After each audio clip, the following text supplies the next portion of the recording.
Talk a little bit about Mr. Henley and the street gang here. As I said, Mr. Henley is a widely known leader within the Rollin 60s. He rose to prominence in that gang decades ago, and he has since been a fixture on the internet, talk shows, and podcasts, all things that law enforcement have looked at closely as part of this investigation.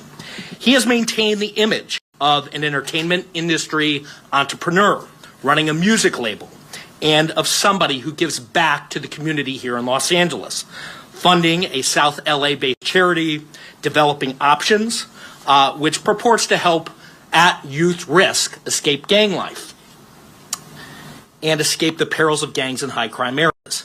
The facts alleged in the complaint paint a very different picture. It is one of a murderer, a thief, a liar, and a cheat, and the criminals that enabled him.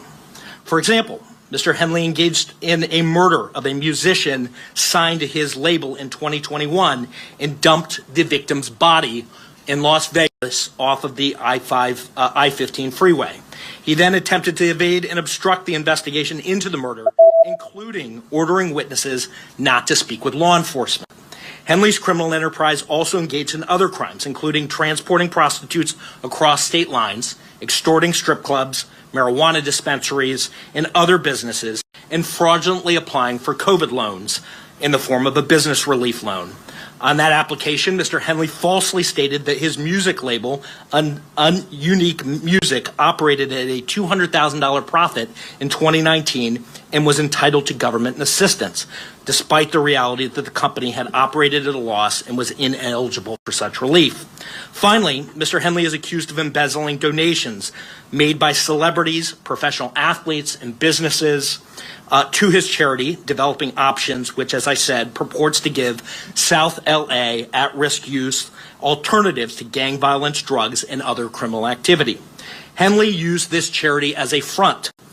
He used it to conceal his fraudulent activities, his criminal enterprises activities, and evade detection from law enforcement. If convicted on the racketeering conspiracy, he and his co-conspirators face approximately a 20-year federal prison sentence.